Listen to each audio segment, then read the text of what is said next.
నమస్తే.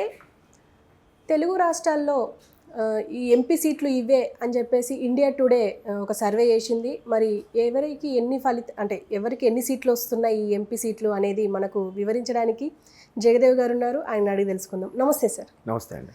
Sir, MP సీట్లు ఇప్పుడు ప్రస్తుతం మనకు హాట్ టాపిక్. అంటే మన తెలంగాణలో ఎలక్షన్స్ కంప్లీట్ అయ్యాయి, ఏపీలో ఉన్నాయి. సో ఈ ఎంపీ సీట్ల మీద అందరి దృష్టి ఉంది. ఇప్పుడు ఎంపీ సీట్లు వీళ్ళకి ఇది అని చెప్పేసి ఇండియా టుడే సర్వే ప్రకారం వచ్చింది.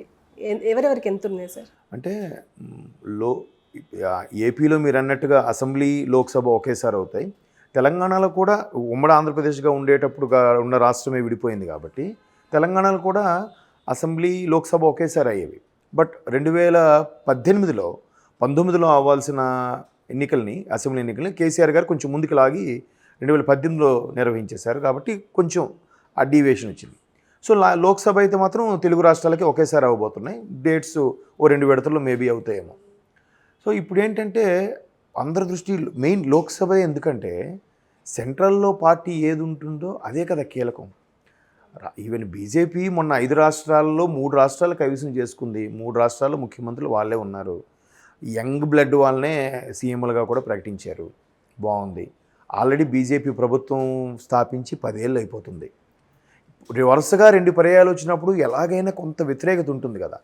ఆ వ్యతిరేకతను కూడా అధిగమించి ఎలాగైనా ఈసారి ప్రభుత్వం స్థాపించాలి. దట్టు 400 పైచిలుకు సీట్లతో బీజేపీ గవర్నమెంట్ ఫామ్ చేస్తుందని మొన్నే మోడీ గారు పార్లమెంట్ సాక్షిగా అనౌన్స్ చేశారు. అంటే 400 పాసిబుల్ అంటారా? మొత్తం మీద 545 అంటే 543 అనుకోవాలి. 543 సీట్లకి 400 బీజేపీ అంటే మిగతా రాష్ట్రాల పరిస్థితి ఏంటి?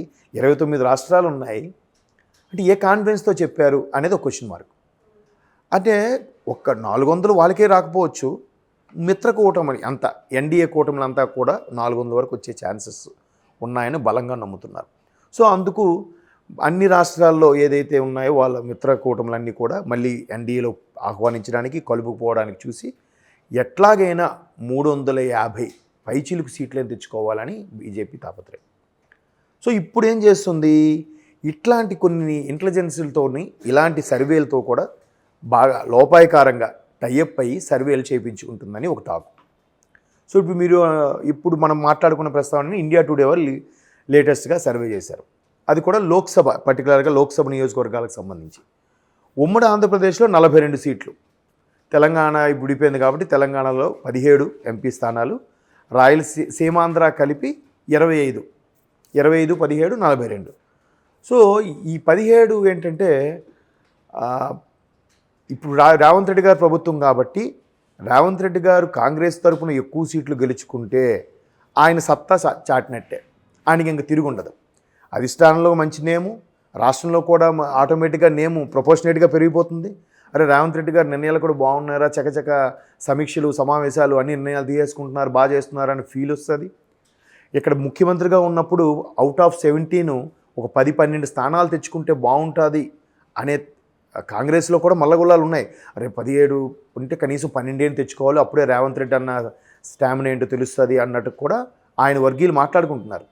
దానికి అనుగుణంగానే ఇప్పుడు ఈ ఇండియా టుడే వాళ్ళు ఈ విధంగా 10 వరకు వాళ్ళకి వస్తాయని చెప్పారు. ఇంకా 7 ఉన్నాయి. ఈ 7లో ఎంఐఎం ఒకటి ఫిక్స్. అది అసెంబ్లీ 7 నియోజకవర్గాలు, ఎమ్మెల్యేలు, ఈ 7 నియోజకవర్గాలు కలిపి ఒక లోక్సభ సీటు. ఆ లోక్సభ కూడా ఎంఐఎంకి అది ఎవరో ఇంకా ఫిక్స్. అది అక్బరుద్దీన్ గారు ఎవరో అవుతారు. ఇంకా రిమైనింగ్ 6 ఉన్నాయి. ఈ 6 ఏంటంటే బీఆర్ఎస్ఆ బీజేపీయా అనేది డౌట్. అయితే వాళ్ళు ఇచ్చిన సర్వేలో బీఆర్ఎస్కు 3, బీజేపీకి 3 వస్తాయి అంటున్నారు. బట్ ఇక్కడ కొంచెం ఫిగర్ మారే ఛాన్సెస్ ఉంది. ఒకటి బీఆర్ఎస్ బీజేపీ ఒకటే అనేది కాంగ్రెస్ వాళ్ళ అభియోగం. మేబీ అయిండొచ్చు కూడా. ఎందుకంటే కవిత గారిని అరెస్ట్ చేస్తామని ఉంచారు, అరెస్ట్ చేయలేదు. తర్వాత ఎన్నికల ముందు వరకు కూడా బండి సంజయ్ గారు లాంటి వ్యక్తులు మంచి అగ్రెసివ్గా పనిచేసి నెక్స్ట్ బీఆర్ఎస్కి ప్రత్యామ్నాయం బీజేపీ అనుకున్న నేపథ్యంలో 6 నెలల కిందట మొత్తం అనూహ్యం అన్నీ చేంజ్ అయిపోయి కాంగ్రెస్ ఒక్కసారి తెర మీదకి వచ్చేసింది. కాంగ్రెస్ గవర్నమెంట్ ఫామ్ చేసేసింది. సెకండ్ ప్లేస్ అనుకున్న బీజేపీ 3rd ప్లేస్లోకి వెళ్ళిపోయింది. సో ఇప్పుడు బీజేపీ పుంజుకుంటుందా, బీఆర్ఎస్ పుంజుకుంటుందా? ఆ 2 3-3 అన్నారు, కానీ మేబీ 4-2 కూడా అవ్వచ్చు. అది అలా ఉంది. ఇకపోతే ఆంధ్రాలోకి వెళ్తే 25 సీట్లు. 25 సీట్లలో లోక్సభకి ఎస్పెషల్లీ ఎన్డీఏ కూటమిలో ఒకప్పుడు మిత్రుడు టీడీపీ. సో టీడీపీని మళ్ళీ ఇప్పుడు కలుపుకుపోవాలని చూస్తుంది బీజేపీ. అందుకే చంద్రబాబు నాయుడు గారు కూడా ఢిల్లీ వెళ్ళారు, అమిత్ షా గారు పిలుపు మేరకు అన్నట్టు కూడా మనం వార్తలు చూస్తున్నాం. అంటే బీజేపీ మరలా కలుపుకుపోయి వీళ్ళకి బయట నుంచి మద్దతు ఇచ్చినా కలిసి పోటీ చేస్తే టీడీపీ కూటమి కానీ రావు. బీజేపీ కానీ కలిస్తే కొంత పర్సంటేజ్ తగ్గుతుంది. కలవకుండానే టీడీపీ జనసేన కూటమి పోటీ చేసి ఎక్కువ సీట్లు సంపాదించుకున్నట్టయితే అప్పుడు లోక్సభలో బీజేపీకి సపోర్ట్ ఇస్తారు. సపోర్ట్ ఇవ్వడంలో ఏమవుద్ది, ఆ రాష్ట్రానికి కావాల్సిన వనరులు కానీ లేదా స్పెషల్ ప్యాకేజీలు కానీ, స్పెషల్ స్టేటస్ ఇవ్వకపోయినా ప్యాకేజీలు కానీ, లేదా పన్నుల రూపంలో వసూలు చేసేవి ఏవైతే ఉన్నాయో బడ్జెట్ రూపంలో మనకు రావాల్సినవి అవి ఫైనాన్స్ నుంచి మనకు తెప్పించుకోవడానికి కూడా అనువుగా ఉంటుంది. కాబట్టి టీడీపీ ఖచ్చితంగా బీజేపీకి సపోర్ట్ ఇస్తుంది. ఎప్పుడు ఆఫ్టర్ ఎలక్షన్స్, ముందైతే ఇవ్వరు. సో ముందు ఇవ్వకుండా ఉన్నారు కాబట్టి ఈ 25లో 17 స్థానాలు వస్తాయని చెప్పి ఆ సర్వే చెప్తుంది. 17లో ఇక రిమైనింగ్ 8 వైసీపీకి అంటున్నారు. రిమైనింగ్ 8 వైసీపీకి అనేది క్వశ్చన్ మార్కే, అన్ని వస్తాయా అనేది డౌట్ఫుల్గా ఉంది. ఎందుకు డౌట్ఫుల్ అంటున్నానంటే వైసీపీ అంతా షఫ్లింగ్ చేస్తుంది, జంబ్లింగ్ విధానంలాగా. ఇక్కడ ఎంపీని అక్కడ ఎంపీని ఇక్కడ. ఇప్పుడు నెల్లూరు ఆయన పేరు అనిల్ కుమార్ గారు ఉన్నారు, ఆయన్ని ఒంగోలు కాదు ఏదైతే నర్సరావుపేట షిఫ్ట్ చేస్తున్నారు. తర్వాత ఇంకో ఆయన్ని ఒంగోలుకి షిఫ్ట్ చేస్తున్నారు. ఈ ఇక్కడ వాళ్ళని అక్కడ వాళ్ళని ఇక్కడికి షిఫ్ట్ చేస్తున్నారు. ఇలా షిఫ్ట్ చేయడం వల్ల ఇప్పుడు ఒక ఊర్లో బాగా క్రేజ్ ఉన్న ఆ నాయకుడికి పక్క నియోజకవర్గం వెళ్ళాక అంత క్రేజ్ ఉండొచ్చు, ఉండకపోవచ్చు. అంతే కదా, చెల్లని కాయిన్ ఈ ఊర్లో చెల్లకపోతే పక్క ఊర్లో ఎందుకని చెల్లుతుంది? ఎవరికైనా ఇన్ఫ్లుయెన్స్ ఎంతవరకు ఉంటుంది? లోక్సభ నియోజకవర్గం అయితే మహా అయితే 6-7 అసెంబ్లీ నియోజకవర్గాల వరకు అది ఇన్ఫ్లుయెన్స్ ఉంటుంది, లేదా పక్క నియోజకవర్గం వరకు కొంత ఉంటుంది. సెంట్రల్ మినిస్టరు లేదా దా పార్టీకి సంబంధించిన అధ్యక్షుడు అనుకోండి, అప్పుడు వాడికి రాష్ట్ర వ్యాప్తంగా కొంత ఇమేజ్ ఉంటుంది, ఆయన ఎక్కడ పోటీ చేసినా వర్కౌట్ అవుద్ది. బట్ ఒక లోక్సభ నియోజకవర్గం ఇంకో లోక్సభకు పోటీ చేస్తే ఎంతవరకు ఆదరిస్తారనేది క్వశ్చన్ మార్క్. స్థానికంగా ఉండే నాయకులు కూడా ఆ స్థానికంగా ఉండే లీడర్ కిందే జెండా పట్టుకొని తిరుగుతారు, కానీ పక్క జిల్లా నుంచి వేరే జిల్లా నుంచి వచ్చే వాళ్ళని ఎంతవరకు సపోర్ట్ చేస్తారనే క్వశ్చన్ మార్కే కదా. ఇప్పుడు మొన్న టీడీపీలో ఉన్న కేసీఆర్ నాని గారు వైసీపీ వెళ్ళారు. మ్యాక్సిమం అందరూ వైసీపీ నుంచి ఇటు వచ్చేస్తుంటే ఈయన ఒక్కడు అటు వెళ్ళారు. ఈయన వెళ్ళారు కదా, ఈయన కింద ఉన్న నాయకులు ఎవరైతే ఉన్నారో వీళ్ళందరూ టీడీపీలోనూ కంటిన్యూ అవుతున్నారు తప్ప ఆయనతో పాటు వైసీపీలోకి వెళ్ళలేదు. అలాంటప్పుడు ఆయన పోటీ చేస్తే ఆయనకి లాభమా నష్టమా? నష్టమే కదా. సో అలాగో వైసీపీలో ఆ షఫ్లింగ్ సిస్టమ్ ఉంది కాబట్టి 8 స్థానాలు కూడా గెలుచుకుంటారా అంటే క్వశ్చన్ మార్కే. అంటే ఒక మోస్తరుగా ఇచ్చేసిందేమో కానీ మరి టీడీపీ జనసేన కూటమికి 17 అన్నారా, ఓన్లీ టీడీపీకి 17 అన్నారా? సర్వేలు టీడీపీకే 17 అన్నారు. మరి జనసేనకు కూడా కనీసం 1-2 వస్తాయిగా. నీకు అప్పుడు మళ్ళీ వైసీపీకి 6-5 అవుతాయి, అంతే కదా. జనసేన పక్కాగా ఉత్తరాంధ్ర అలాగే గోదావరి జిల్లాలకు సంబంధించి వరకు దానికి కొంత క్రేజ్ ఉంది. ఖచ్చితంగా 1-2 స్థానాలైనా ఈసారి లోక్సభ స్థానాలు గెలుచుకుంటుంది జనసేన.